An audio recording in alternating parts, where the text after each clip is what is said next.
जिस प्रकार हमारा शरीर पंच तत्व से मिलकर बना हुआ है, जिसे संक्षिप्त में भगवान कहते हैं। भ से भूमि, ग से गगन, व से वायु, अ से अग्नि, न से नीर या जल। यदि इनमें से एक भी तत्व की कमी होती है तो हमारा शरीर वात, पित्त, कफ 3 प्रकार के शारीरिक दोष से हमारा शरीर रोगग्रस्त हो जाता है। ठीक इसी प्रकार हमारे जीवन में नैतिक ज्ञान, शारीरिक बल एवं अच्छा व्यवसाय, अपना सुख दुख एवं अकेलापन दूर करने के लिए एक छोटा सा परिवार और अपना जन्म क्यों और किस लिए हुआ है, स्वयं की अस्तित्व की खोज के लिए अध्यात्म का होना आवश्यक है और हमारे सदैव नैतिक एवं सकारात्मक भाव से परिपूर्ण रहे।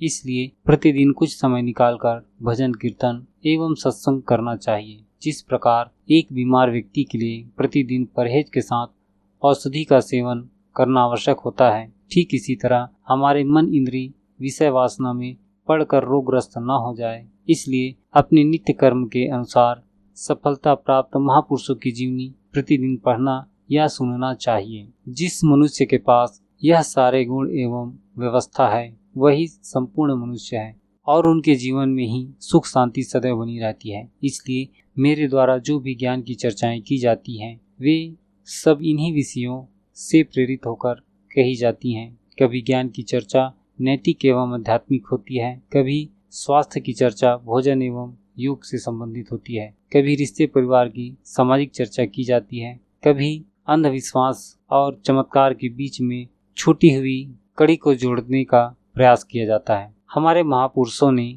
बहुत सारी ज्ञान की बातें ग्रंथ के रूप में रचना की है और समय के बदलाव के साथ उनमें भी परिवर्तन किए जा चुके हैं। बस उन्हीं को पुनः व्यवस्थित करने की आवश्यकता है, क्योंकि यह सभी बातें हमारे जीवन के संपूर्ण विकास के साथ जुड़ी हुई हैं। इसलिए आप सभी दर्शक बंधुओं से निवेदन है, संसार में ज्ञान की कोई कमी नहीं है और सभी ज्ञान हमारे लिए उपयोगी हो यह भी जरूरी नहीं है। कोई भी पुस्तकों में लिखी हुई ज्ञान जो दूसरों के द्वारा कही जाती है वह ज्ञान हमारे जीवन में उतारने के लिए संपूर्ण नहीं होता। हमें अपनी आवश्यकता के अनुसार उनमें से आवश्यक तत्व को निकालकर आत्मसात करने की आवश्यकता होती है, क्योंकि हमें अपना विकास करना है। इसलिए आप हमारे वीडियो को अवश्य देखा करें। हम आपके सभी प्रश्नों के उत्तर संपूर्ण रूप से दे पाने में समर्थ नहीं है और कोई भी इंसान ऐसा नहीं कर सकता, परंतु जो हमारे द्वारा शिक्षा एवं दृष्टांत बताए जाते हैं वह कहीं न कहीं हमारे जीवन से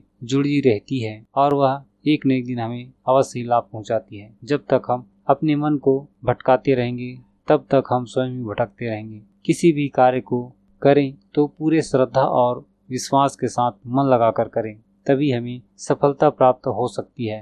अन्यथा हम उम्र भर भटकते रहते हैं, क्योंकि किसी भी कार्य का परिणाम हमें तुरंत नहीं मिलता। पहले हमें स्वयं सीखना पड़ता है और सीखने के लिए पुराने विचारों को त्याग कर नवीन विचारों को स्वीकार करना पड़ता है, अन्यथा हम पूर्ण रूप से नहीं सीख पाते और जो समस्याएं उत्पन्न होती हैं वह अलग से। सीखने के पश्चात हमें उन पर अपना तन मन और अपना संपूर्ण समय लगाना पड़ता है और जब हम अपने कार्य के प्रति तल्लीनता से जुड़ जाते हैं तभी उसका लाभ हमें प्राप्त होता है। यह बातें हमें सदैव याद रखनी चाहिए। कोई भी कार्य छोटा या बड़ा नहीं होता। विचार करने योग्य बात यह है कि हम कार्य के प्रति कितना प्रतिशत अपना योगदान दे रहे हैं, यह अधिक महत्वपूर्ण होता है। जो अपने कार्य के प्रति लापरवाह होता है वह कभी भी जिम्मेदार व्यक्तित्व वाला नहीं बन सकता। हमारे द्वारा दी गई जानकारी में कुछ त्रुटि रह गई हो तो हमें कमेंट करके बताएं, जिसमें आवश्यक सुधार किया जा सके और हमारे चैनल को एक लाइक शेयर एवं सब्सक्राइब अवश्य करें। हमारे वीडियो को शुरू से अंत तक ध्यानपूर्वक सुनने के लिए आप सभी का एक बार फिर से बहुत बहुत धन्यवाद। परम पिता परमेश्वर आपके एवं पूरे परिवार को सुख शांति प्रदान करें।